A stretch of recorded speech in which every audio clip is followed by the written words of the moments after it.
LDC സിലബസിലെ ഒരു ഭാഗമാണ് മനുഷ്യ ശരീരത്തെക്കുറിച്ചുള്ള പൊതുവായ അറിവ്. അപ്പോൾ അതിൽ നമുക്ക് SCERT പാഠപുസ്തകത്തെ അടിസ്ഥാനമാക്കിയിട്ടുള്ള ഫാക്ട്സ് പഠിക്കാം. അതിൽ ആദ്യം നാഡീകോശം. നാഡീവ്യവസ്ഥയുടെ അടിസ്ഥാന നിർമ്മാണ ഘടകമാണ് നാഡീകോശം അഥവാ ന്യൂറോൺ. ഈ ന്യൂറോണിൻ്റെ ഭാഗങ്ങൾ എന്തൊക്കെയാണെന്ന് അറിഞ്ഞു വയ്ക്കണം. ന്യൂറോൺ അല്ലെങ്കിൽ നാഡീകോശത്തിൻ്റെ ഭാഗങ്ങളാണ് dendron, dendrite, axon, ആക്സോണൈറ്റ്, synaptic knob, Schwann കോശം. ഇതൊക്കെ എന്താണെന്ന് ജസ്റ്റ് ഒന്ന് അറിയണം. ഡെൻഡ്രോൺ എന്ന് പറഞ്ഞ് നാഡീകോശത്തിൻ്റെ ഭാഗങ്ങൾ കോശശരീരം, dendron, dendrite, axon, ആക്സോണൈറ്റ്, synaptic knob, Schwann കോശം. ഈ കോശശരീരത്തിൽ നിന്നുള്ള നീളം കുറഞ്ഞ തന്തുവാണ്, നീളം കുറഞ്ഞ നാര് പോലുള്ള ഭാഗമാണ് ഡെൻഡ്രോൺ എന്ന് പറയുന്നത്. ഓരോ ഡെൻഡ്രോണും അതിൻ്റെ അഗ്രഭാഗത്ത് നിരവധി ശാഖകളായി പിരിയും. ആ ശാഖകളാണ് ഡെൻഡ്രൈറ്റുകൾ. ഇനി കോശശരീരത്തിൽ നിന്ന് നീളം കൂടിയ ഒരു തന്തു വരുന്നുണ്ട്, ഒരു നാര് പോലുള്ള ഭാഗം. അതിനെയാണ് ആക്സോൺ എന്ന് പറയാം. ആക്സോണിൻ്റെ ശാഖകളാണ് ആക്സോണൈറ്റ്. ആക്സോണൈറ്റിൻ്റെ അഗ്രഭാഗത്ത് കാണുന്ന ഉരുണ്ട ചെറിയ മുഴകൾ പോലുള്ള ഭാഗങ്ങളാണ് സിനാപ്റ്റിക് നോബ്. അതിൽ നിന്നും ഒരു രാസവസ്തു സ്രവിക്കപ്പെടും. ആ രാസവസ്തുക്കളെ പൊതുവായി നാഡീയ പ്രേഷകം അല്ലെങ്കിൽ ന്യൂറോ ട്രാൻസ്മിറ്റേഴ്സ് എന്നാണ് പറയുക. ഈ ആക്സോണിനെ വലയം ചെയ്തുകൊണ്ട് കാണുന്ന കോശമാണ് ഷ്വാൻ കോശം. ഇനി നാഡീകോശങ്ങൾക്ക് സംരക്ഷണം നൽകുന്ന കോശമാണ് ഷ്വാൻ കോശം. അതുപോലെ തന്നെ നാഡീകോശങ്ങൾക്ക് സംരക്ഷണം നൽകുന്ന മറ്റൊരു കോശമാണ് ഒളിഗോഡെൻഡ്രോസൈറ്റുകൾ. ഉദ്ദീപിക്കപ്പെടാത്ത അവസ്ഥയിൽ നാഡീകോശത്തിൻ്റെ കോശസ്തരത്തിന് പുറത്ത് പോസിറ്റീവ് ചാർജും അകത്ത് നെഗറ്റീവ് ചാർജും ആണ് ഉണ്ടാവുക. ഉദ്ദീപിക്കപ്പെടാത്ത നാഡീകോശത്തിൻ്റെ പുറത്ത് പോസിറ്റീവ് ചാർജ് ആയിരിക്കും, അകത്ത് നെഗറ്റീവ് ചാർജാണ് നിലനിൽക്കുന്നത്. ഇനി ഈ ഉദ്ദീപിക്കപ്പെടുമ്പം ഈ ചാർജിൽ വ്യത്യാസം വരും. അതായത് പുറത്ത് നെഗറ്റീവ് ചാർജ് വരും, അകത്ത് പോസിറ്റീവ് ചാർജ് വരും. അതിന് കാരണം അയോണുകളുടെ വിന്യാസത്തിലുള്ള വ്യത്യാസമാണ്.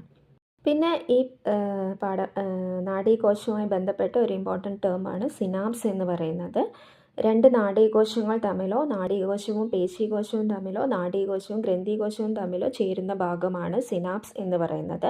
നേരത്തെ ഞാൻ പറഞ്ഞു, ആക്സോണൈറ്റിൻ്റെ അഗ്രഭാഗത്ത് സിനാപ്റ്റിക് നോബുകൾ കാണപ്പെടും. ഈ സിനാപ്റ്റിക് നോബിൽ നിന്ന് ഒരു രാസവസ്തു സ്രവിക്കും.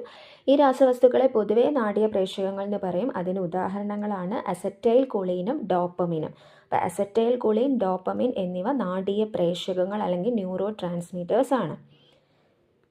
ഇനി നാഡികൾ തന്നെ 3 വിധത്തിലുണ്ട്. സംവേദനാഡി, പ്രേരകനാഡി, സമ്മിശ്രനാഡി. സംവേദനാഡി എന്ന് പറഞ്ഞാൽ ശരീരത്തിൻ്റെ വിവിധ ഭാഗങ്ങളിൽ നിന്നുള്ള സന്ദേശങ്ങളെ നമ്മുടെ തലച്ചോറിലേക്കും സുഷുമ്നയിലേക്കും എത്തിക്കുന്നത്.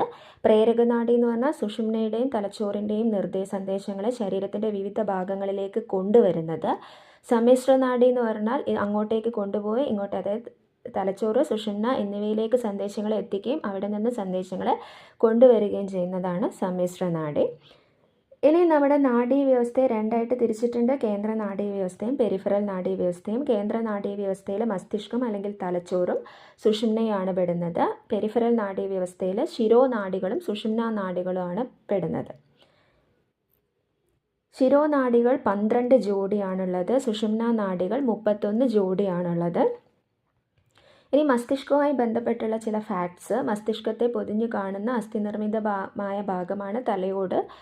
തലയോടിനുള്ളിൽ മസ്തിഷ്കത്തെ പൊതിഞ്ഞു കാണുന്ന 3 പാളികളുള്ള ആവരണമാണ് മെനിഞ്ചസ്. അതിനിടയിൽ കാണുന്ന ദ്രവമാണ് CSF, സെറിബ്രോ സ്പൈനൽ ദ്രവം. പിന്നെ മസ്തിഷ്കത്തിൻ്റെ ഭാഗങ്ങളാണ് cerebrum, cerebellum, thalamus, hypothalamus, medulla oblongata. സെറിബ്രമാണ് ഏറ്റവും വലിയ ഭാഗം. ബുദ്ധി, ചിന്ത, ഓർമ്മ, ഭാവന എന്നിവയുടെ കേന്ദ്രമാണ്. എല്ലാ ഐച്ഛിക പ്രവർത്തനങ്ങളെയും നിയന്ത്രിക്കുന്നുണ്ട്. ഇന്ദ്രിയാനുഭവങ്ങളായ കാഴ്ച, കേൾവി, ഗന്ധം, രുചി, സ്പർശം തുടങ്ങിയവ ഉളവാക്കുന്നുണ്ട്. ഇനി സെറിബെല്ലം എന്ന് പറയുന്നത് രണ്ടാമത്തെ വലിയ ഭാഗം, മസ്തിഷ്കത്തിലെ രണ്ടാമത്തെ വലിയ ഭാഗമാണ്. മസ്തിഷ്കത്തിലെ രണ്ടാമത്തെ വലിയ ഭാഗമാണ്. ചുളിവുകളും ചാലുകളുകളും കാണപ്പെടുന്നു. പേശി പ്രവർത്തനങ്ങളെ ഏകോപിപ്പിച്ച് ശരീര തുലനനില പാലിക്കുന്ന ഭാഗമാണ് സെറിബെല്ലം. ഇനി തലാമസ് എന്ന് പറയുന്നത് സെറിബ്രത്തിന് താഴെയായി കാണപ്പെടുന്ന ഭാഗമാണ്. തലാമസ് സെറിബ്രത്തിലേക്കും സെറിബ്രത്തിൽ നിന്നുള്ള ആവേഗ പുനഃപ്രസരണ കേന്ദ്രമാണ് തലാമസ്. വേദന സംഹാരികൾ പ്രവർത്തിക്കുന്ന മസ്തിഷ്ക ഭാഗമാണ് തലാമസ്. അതുപോലെ നിദ്രാവേളയിൽ സെറിബ്രത്തിലേക്കുള്ള മിക്ക ആവേഗങ്ങളെയും തടഞ്ഞു നിർത്തുന്ന ഭാഗം കൂടിയാണ് തലാമസ്. തലാമസിന് താഴെ കാണപ്പെടുന്ന ഭാഗമാണ് ഹൈപ്പോ തലാമസ്. ആന്തര സമസ്ഥിതി പരിപാലനത്തിന് സഹായിക്കുന്ന ഭാഗമാണ് ഹൈപ്പോ തലാമസ്. ഇനി മെഡുല്ല ഒബ്ലോങ്കേറ്റ സെറിബ്രത്തിന് ചുവടെ സെറിബെല്ലത്തോട് ചേർന്ന് കാണപ്പെടുന്നു. ഹൃദയസ്പന്ദനം, ശ്വാസോച്ഛ്വാസം തുടങ്ങിയ അനൈച്ഛിക പ്രവർത്തനങ്ങളെ നിയന്ത്രിക്കുന്ന മസ്തിഷ്ക ഭാഗമാണ് മെഡുല്ല ഒബ്ലോങ്കേറ്റ. അപ്പം മസ്തിഷ്കത്തിലെ ഏറ്റവും വലിയ ഭാഗം സെറിബ്രോ ആണ്. ബുദ്ധി, ചിന്ത, ഓർമ്മ, ഭാവന എന്നിവയുടെ കേന്ദ്രം സെറിബ്രോ ആണ്. ഇന്ദ്രിയാനുഭവങ്ങൾ ഉളവാക്കുന്നത് സെറിബ്രമാണ്. ഐച്ഛിക പ്രവർത്തനങ്ങൾ, അതായത് നമ്മളെ ഇഷ്ടാനുസരണം നമുക്ക് നിയന്ത്രിക്കാൻ പറ്റുന്ന ശാരീരിക പ്രവർത്തനങ്ങൾ, അവയെ നിയന്ത്രിക്കുന്നത് സെറിബ്രാണ്. സെറിബെല്ലത്തിൻ്റെ പ്രത്യേകത പേശി പ്രവർത്തനങ്ങളെ ഏകോപിപ്പിച്ച് ശരീര തുലന നില, നമ്മുടെ ശരീരത്തിൻ്റെ ബാലൻസ് നിലനിർത്തുന്ന ഭാഗമാണ് സെറിബെല്ലം. വേദന സംഹാരികൾ പ്രവർത്തിക്കുന്ന മസ്തിഷ്ക ഭാഗമാണ് തലാമസ്. സെറിബ്രത്തിലേക്കും തിരിച്ചുള്ള ആവേഗങ്ങളുടെ പുനഃപ്രസരണ കേന്ദ്രമാണ്. ഹൈപ്പോ തലാമസ് എന്ന് പറയുന്നത് ആന്തര സമസ്ഥിതി, അതായത് നമ്മുടെ ശരീരത്തിലെ ജലത്തിൻ്റെ അളവൊക്കെ ക്രമീകരിക്കാൻ ഹൈപ്പോ തലാമസ് സഹായിക്കുന്നുണ്ട്. വിശപ്പ്, ദാഹം എന്നിവയെല്ലാം നിയന്ത്രിക്കുന്ന ഭാഗമാണ് ഹൈപ്പോ തലാമസ്. മെഡുല്ല ഒബ്ലോങ്കേറ്റ അനൈച്ഛിക പ്രവർത്തനങ്ങൾ, ഹൃദയസ്പന്ദനം, ശ്വാസോച്ഛ്വാസം തുടങ്ങിയ അനൈച്ഛിക പ്രവർത്തനങ്ങളെ നിയന്ത്രിക്കുന്ന മസ്തിഷ്ക ഭാഗമാണ് മെഡുല്ല ഒബ്ലോങ്കേറ്റ. പിന്നെ സുഷുമ്നയാണ്. സുഷുമ്ന നട്ടലിനുള്ളിൽ കാണപ്പെടുന്ന മെഡുല്ല ഒബ്ലോങ്കേറ്റയുടെ തുടർച്ചയായി കാണപ്പെടുന്ന നാഡിയാണ് സുഷുമ്ന എന്ന് പറയുന്നത്. സുഷുമ്നയെ ശരീരത്തിൻ്റെ വിവിധ ഭാഗങ്ങളുമായി ബന്ധിപ്പിക്കുന്ന നാഡികളാണ് സുഷുമ്ന നാഡികൾ. അത് 31 ജോഡിയുണ്ടെന്ന് പറഞ്ഞു. പിന്നെ നമുക്ക് ഇതിൽ ഇമ്പോർട്ടൻറ്റ് BSc റിലേറ്റഡ് ആയിട്ട് വരുന്നൊരു ഫാക്റ്റ്, റിഫ്ലെക്സ് പ്രവർത്തനം നമ്മുടെ ഇച്ഛാനുസരണമല്ലാതെ ഉദ്ദീപനങ്ങൾക്കനുസരിച്ച് ആകസ്മികമായി നടക്കുന്ന ശാരീരിക പ്രതികരണങ്ങൾ. അത് 2 തരമുണ്ട്. സെറിബ്രൽ റിഫ്ലെക്സും ഉണ്ട്, സ്പൈനൽ റിഫ്ലെക്സും ഉണ്ട്. സെറിബ്രത്തിൻ്റെ നിയന്ത്രണത്തിലുള്ള റിഫ്ലെക്സാണ് സെറിബ്രൽ റിഫ്ലെക്സ്. അതിന് ഒരു ഉദാഹരണമാണ് നമ്മുടെ കണ്ണിന് നേർക്ക് പെട്ടെന്ന് എന്തെങ്കിലും വസ്തുക്കൾ വരികയാണെങ്കിലോ അല്ലെങ്കിൽ തീവ്രമായ പ്രകാശം അടിക്കുകയാണെങ്കിലോ നാം കണ്ണ് ചിമ്മുന്നത് സെറിബ്രൽ റിഫ്ലെക്സിന് ഉദാഹരണമാണ്. ബാക്കി എല്ലാ റിഫ്ലെക്സ് പ്രവർത്തനങ്ങളും സുഷുമ്നയുടെ നിയന്ത്രണത്തിലുള്ളതാണ്. അവയാണ് സ്പൈനൽ റിഫ്ലെക്സ് എന്നറിയപ്പെടുന്നത്. ഉദാഹരണം, നമ്മൾ ചൂടുള്ള വസ്തുവിൽ തൊടുമ്പം കൈ പെട്ടെന്ന് വലിക്കുന്നത്, അല്ലെങ്കിൽ കാലിൽ കൂർത്ത വസ്തുക്കൾ ചവിട്ടുമ്പോൾ കാല് പെട്ടെന്ന് വലിക്കുന്നത്, അതെല്ലാം സ്പൈനൽ റിഫ്ലെക്സിന് ഉദാഹരണമാണ്. ഇനി മദ്യവും റിഫ്ലെക്സും തമ്മിൽ ബന്ധമുണ്ട്. മദ്യം നമ്മുടെ റിഫ്ലെക്സ് പ്രവർത്തനത്തെ സാവധാനത്തിലാക്കും. കാരണം മദ്യം മസ്തിഷ്കത്തിലെ gamma amino butyric acid GABA എന്ന നാഡീയ പ്രേഷകത്തിൻ്റെ പ്രവർത്തനത്തെ ത്വരിതപ്പെടുത്തുന്നു. അപ്പോൾ ചിലപ്പോൾ ചോദ്യം വരാം, മദ്യം ത്വരിതപ്പെടുത്തുന്ന മസ്തിഷ്കത്തിലെ മദ്യം കാരണം അല്ലെങ്കിൽ മദ്യം മസ്തിഷ്കത്തിലെ ഏത് നാഡീയ പ്രേഷകത്തിൻ്റെ പ്രവർത്തനത്തെയാണ് ത്വരിതപ്പെടുത്തുന്നത് ചോദിക്കാം. നമ്മൾ നേരത്തെ 2 നാഡീയ പ്രേഷകം പറഞ്ഞു, അസറ്റൈൽ കോളിനും ഡോപ്പമിനും. ഇത് മറ്റൊരു നാഡീയ പ്രേഷകമാണ് ഗാബ അല്ലെങ്കിൽ ഗാമ അമിനോ ബ്യൂട്ടാറിക് ആസിഡ്. അതിൻ്റെ പ്രവർത്തനത്തെ മദ്യം ത്വരിതപ്പെടുത്തും. ഈ നാഡീയ പ്രേഷകത്തിൻ്റെ പ്രവർത്തനം മസ്തിഷ്ക പ്രവർത്തനത്തെ മന്ദീഭവിപ്പിക്കുക, അതായത് സാവധാനത്തിലാക്കുകയാണ്. അപ്പോൾ ഇത് കൂടുതലായിട്ടുണ്ടെങ്കിൽ നമ്മുടെ റിഫ്ലെക്സ് പ്രവർത്തനങ്ങൾ സാവധാനമാകും. അപ്പോൾ ഉചിതമായ തീരുമാനങ്ങൾ ഉചിത സമയത്ത് കൈക്കൊള്ളാൻ തടസ്സമാകും. പിന്നെ ഇതിലുള്ള ടേംസാണ് സിമ്പത്തറ്റിക് വ്യവസ്ഥയും പാരാസിമ്പത്തറ്റിക് വ്യവസ്ഥയും. നമ്മുടെ ബോധതലത്തിന് വെളിയിൽ നടക്കുന്ന പ്രവർത്തനങ്ങളെ നിയന്ത്രിക്കുന്ന പെരിഫറൽ നാഡീവ്യവസ്ഥയുടെ ഒരു ഭാഗമാണ് സ്വതന്ത്ര നാഡീവ്യവസ്ഥ. അതിൽ 2 വിഭാഗമാണ് സിമ്പത്തറ്റിക് വ്യവസ്ഥയും പാരാസിമ്പത്തറ്റിക് വ്യവസ്ഥയും. അതായത് നമുക്ക് പേടിക്കുമ്പം, ദേഷ്യപ്പെടുമ്പോൾ, അങ്ങനെയുള്ള അടിയന്തര സാഹചര്യങ്ങളിൽ നമ്മുടെ ശരീരത്തിൽ ഒരുപാട് മാറ്റങ്ങൾ നടക്കും. ആ മാറ്റങ്ങൾക്ക് കാരണം ഈ സിമ്പത്തറ്റിക് വ്യവസ്ഥയുടെ പ്രവർത്തനമാണ്. ആ ഒരു സാഹചര്യം മാറിയാൽ ഈ മാറ്റങ്ങളെല്ലാം സാധാരണ നിലയിലേക്ക് വരും.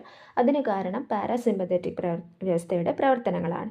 അപ്പോൾ അടിയന്തര സാഹചര്യങ്ങളെ നേരിടാൻ നമ്മുടെ ശരീരത്തെ സജ്ജമാക്കുന്ന 2 വ്യവസ്ഥകളാണ് സിമ്പത്തറ്റിക് വ്യവസ്ഥയും പാരാസിമ്പത്തറ്റിക് വ്യവസ്ഥയും. ഇനി നാഡീവ്യവസ്ഥയെ ബാധിക്കുന്ന രോഗങ്ങളാണ് അൽഷിമേഴ്സ്, പാർക്കിൻസൺസ്, അപസ്മാരം. അൽഷിമേഴ്സ് എന്ന് പറയുന്നത് മസ്തിഷ്കത്തിലെ നാഡീയ കലകളിൽ അലേയമായ ഒരു തരം പ്രോട്ടീൻ അടിഞ്ഞുകൂടി ന്യൂറോണുകൾ നശിക്കുക. ലക്ഷണം നമുക്കറിയാം, മറവിയാണ്. അതായത് കേവല ഓർമ്മകൾ പോലും ഇല്ലാതെ, സ്വന്തം പേര്, തൻ്റെ കുടുംബാംഗങ്ങൾ ആരൊക്കെയാണ്, താൻ എവിടെയാണ്, അങ്ങനെയുള്ള കേവല ഓർമ്മകൾ പോലും ഇല്ലാതാകുന്ന അവസ്ഥയാണ് അൽഷിമേഴ്സ് എന്ന് പറയുന്നത്. പാർക്കിൻസൺസ്, ഡോപ്പമീൻ എന്ന നാഡീയ പ്രേഷകത്തിൻ്റെ കുറവ് മൂലം മസ്തിഷ്കത്തിലെ ഗാംഗ്ലിയോൺ എന്ന് പറയുന്നത് നേരത്തെ നമ്മൾ പറഞ്ഞ ന്യൂറോണിൻ്റെ കോശശരീരം എന്ന് പറയുന്ന ഭാഗം, ന്യൂറോണുകളുടെ നാഡീകോശങ്ങളുടെ കോശശരീരങ്ങൾ എല്ലാം കൂടി ഉരുണ്ട് ഒരു ഗോളാകൃതിയിൽ കാണപ്പെടും. അതിനെയാണ് ഗാംഗ്ലിയോൺ എന്ന് പറയാം. ഇപ്പോൾ ഡോപ്പാമിൻ്റെ അഭാവത്താൽ ഗാംഗ്ലിയോണുകൾ നശിക്കുന്നത് കൊണ്ട് വരുന്ന അസുഖമാണ് പാർക്കിൻസൺസ്. ശരീര തുലനനില നഷ്ടപ്പെടുക, പേശികളുടെ ക്രമരഹിതമായ ചലനം, ശരീരത്തിന് വിറയൽ, വായിൽ നിന്ന് ഇങ്ങനെ ഉമിനീർ ഒഴുകിക്കൊണ്ടിരിക്കുക, ഇതൊക്കെയാണ് പാർക്കിൻസൺസ് രോഗത്തിൻ്റെ ലക്ഷണം. പിന്നെ അപസ്മാരം അല്ലെങ്കിൽ എപ്പിലെപ്സി, തലച്ചോറിൽ തുടർച്ചയായി ക്രമരഹിതമായ വൈദ്യുത പ്രവാഹം ഉണ്ടാകുന്നത് കൊണ്ടുള്ള രോഗം. തുടരെയുള്ള പേശി സങ്കോചം മൂലം ഉണ്ടാകുന്ന സന്നി, വായിൽ നിന്ന് നുരയും പതയും വരിക, പല്ല് കടിച്ചു പിടിക്കുക, തുടർന്ന് രോഗി അബോധാവസ്ഥയിലാവുക, ഇതൊക്കെയാണ് അപസ്മാരത്തിൻ്റെ ലക്ഷണങ്ങൾ. ഇനി നാഡീവ്യവസ്ഥയുമായി ബന്ധപ്പെട്ട് എക്സ്ട്രാ ഫാക്ട്സ്. ഏറ്റവും കൂടുതൽ ജീവിത ദൈർഘ്യമുള്ള കോശം, വിഭജനശേഷി ഇല്ലാത്ത കോശം, ശരീരത്തിലെ ഏറ്റവും നീളം കൂടിയ കോശം, ഇതെല്ലാം നാഡീകോശം അല്ലെങ്കിൽ ന്യൂറോണാണ്. മനുഷ്യ ശരീരത്തിലെ ട്രാഫിക് പോലീസ് എന്നറിയപ്പെടുന്ന ഭാഗമാണ് ഗാംഗ്ലിയോൺ.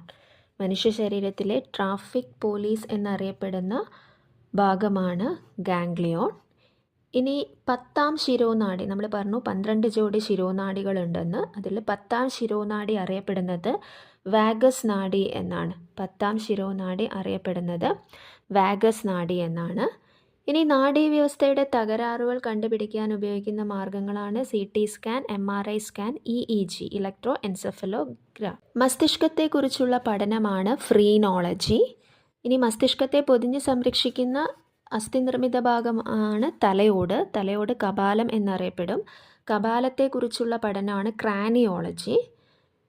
മസ്തിഷ്കത്തിൻ്റെ ശരാശരി ഭാരം 1400 ഗ്രാമാണ്. സംസാരശേഷിയുമായി ബന്ധപ്പെട്ട സെറിബ്രത്തിലെ ഭാഗമാണ് ബ്രോക്കാസ് ഏരിയ. പരിചയമുള്ള വസ്തുക്കളുടെ പേര് കേൾക്കുമ്പോൾ അതിൻ്റെ ചിത്രം മനസ്സിൽ തെളിയിക്കുന്ന സെറിബ്രത്തിലെ ഭാഗമാണ് വെർണിക്സ് ഏരിയ. മദ്യം ബാധിക്കുന്ന മസ്തിഷ്ക ഭാഗമാണ് സെറിബെല്ലം. ലിറ്റിൽ ബ്രെയിൻ എന്ന് അറിയപ്പെടുന്ന മസ്തിഷ്ക ഭാഗമാണ് സെറിബെല്ലം. മസ്തിഷ്കത്തിൻ്റെ വളർച്ച പൂർത്തിയാവുന്ന പ്രായം എന്ന് പറയുന്നത് 8 വയസ്സാണ്. മസ്തിഷ്കത്തിൻ്റെ വളർച്ച പൂർത്തിയാവുന്ന പ്രായം 8 വയസ്സാണ്. ഇനി നമ്മുടെ ശരീരത്തിലെ ഏറ്റവും നീളം കൂടിയ കോശം നാഡീകോശമാണെന്ന് പറഞ്ഞു. ഇനി മനുഷ്യ ശരീരത്തിലെ ഏറ്റവും നീളം കൂടിയ നാഡി സയാറ്റിക് നെർവാണ്. ഏറ്റവും നീളം കൂടിയ ശിരോനാഡി വാഗസ് നാഡി. നേരത്തെ നമ്മൾ പറഞ്ഞു 10ാം ശിരോനാഡിയായ വാഗസ് നാഡിയാണ് ഏറ്റവും നീളം കൂടിയ ശിരോനാഡി. ഏറ്റവും നീളം കൂടിയ നാഡി സയാറ്റിക് നാഡിയാണ്. ലോക അൽഷിമേഴ്സ് ദിനമായിട്ട് ആചരിക്കുന്നത് സെപ്റ്റംബർ 21. ലോക പാർക്കിൻസൺസ് ദിനമായിട്ട് ആചരിക്കുന്നത് ഏപ്രിൽ 11. ഷേക്കിംഗ് പാൾസി എന്നറിയപ്പെടുന്ന രോഗമാണ് പാർക്കിൻസൺസ്.